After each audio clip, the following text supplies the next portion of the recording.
Howdy, y'all. This is Proverbs chapter 9 in the New Messianic Version for September 9th, 2023. Wisdom has built her house. She's cut out her 7 pillars. She's killed her beast. She's mingled her wine. She's also furnished her table. She has set forth her maidens. She cries upon the highest places of the city. Whoso is simple, let him turn in here.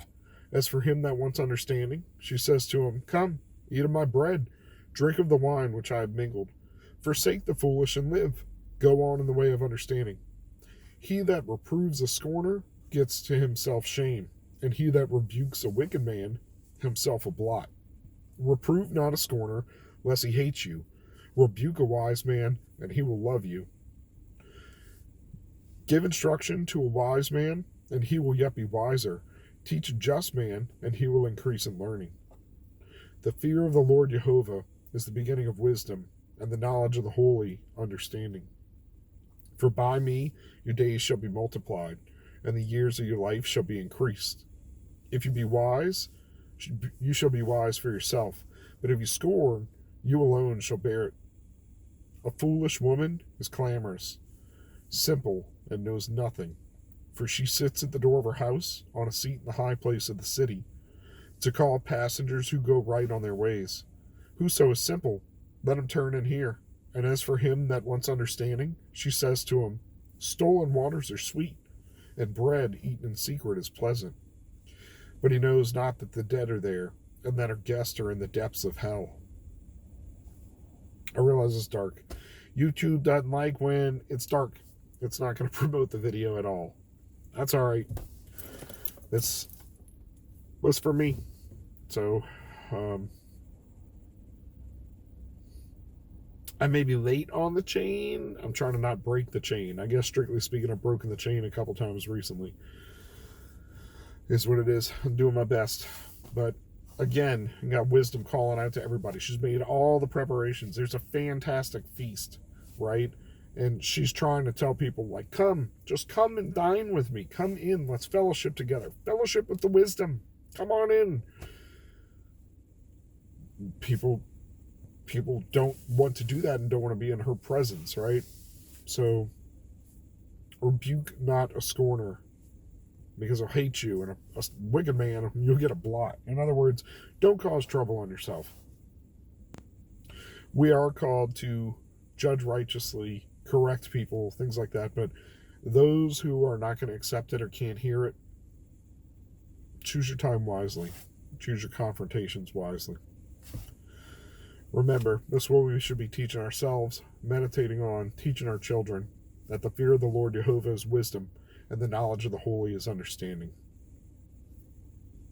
What do you get? More days, your days multiply, and years of your life will be increased. And if you're wise for yourself, and if you're a scorner, you bear it. You get it on the back for yourself, man. You brought it on yourself.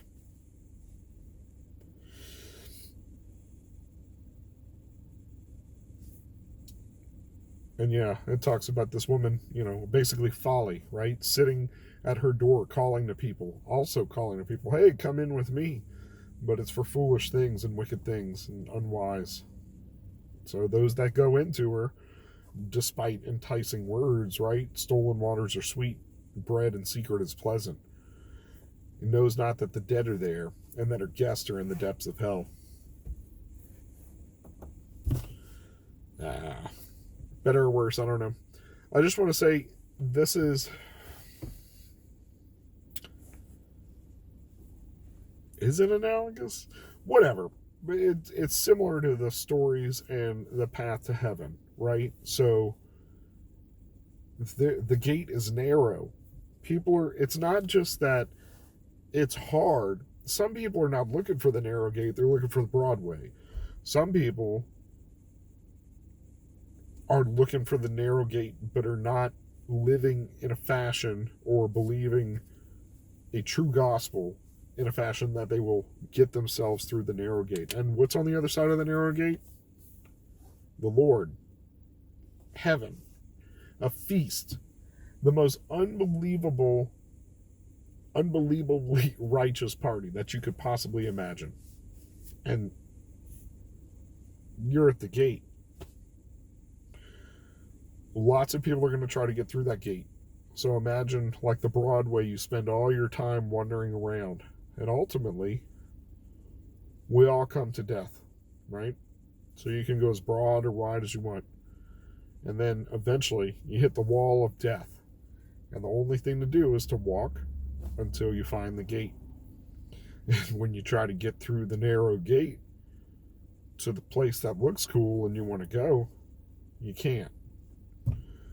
Or, conversely, we have free will. Why do people go to hell, right? If God's so loving and awesome and just, and why do people go to hell? Well, we have free will. If I just pick somebody out and tell them, you're going to love me, and I try to force them to do it, or let's suppose that I can, right? Voodoo, spells, magic, potions, science, whatever. That's not actually love, right? And God gives us a free choice. So either you want to be around God, you want to love that person and be around them, or you want to not be around them. Well, guess what?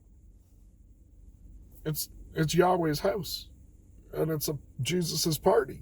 You know what I'm saying? So if you don't like those persons, if you don't like them, why would you want to be there? Why would you go there? Why would you be welcome there? And the funny part is, like prodigals, right? We are welcome there. We could go there, but we don't want to be around it for fear of what that means, and because we exercise our choice. So if you're in outer darkness, it's because you're not in the cool party, right? And you might choose to be in the party if you could, but not at the cost of who's throwing it and whose house it's in. So I think we see parallels here. Everybody's welcome. There's more than enough. It's going to be a bodacious feast. She's hewn her pillars. She's slaughtered her beast. She's mingled wine. Like, it's awesome. Food, drink, merriment, probably some tunes, And nobody wants to come. Except the wise and those who fear the Lord. So, heard something else, and I've been reflecting on it all day, right?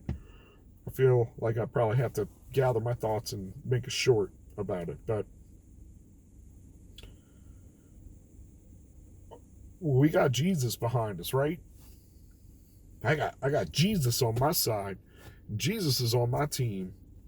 Woo! Wrong. Jesus ain't on your team. He ain't on my team. He ain't on your team.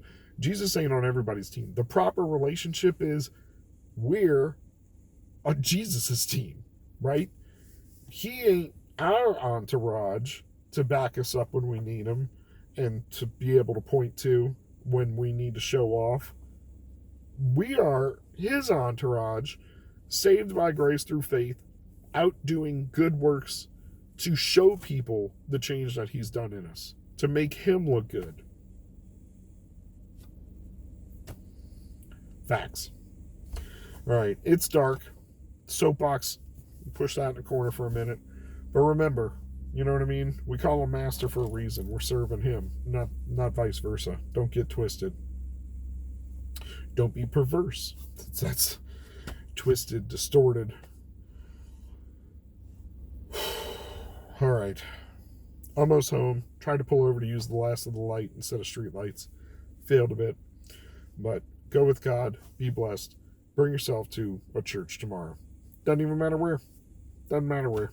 You can always find another one. The Lord will guide you to the right congregation and to where you should be. But show your willingness by maybe just showing up somewhere. Online ain't good enough. And word on the street is new pandemic drops on the 14th, as per some notes that have been leaked. Could be forgery. So everybody, remote ain't good enough. We got to be with other believers. Go with God and be blessed.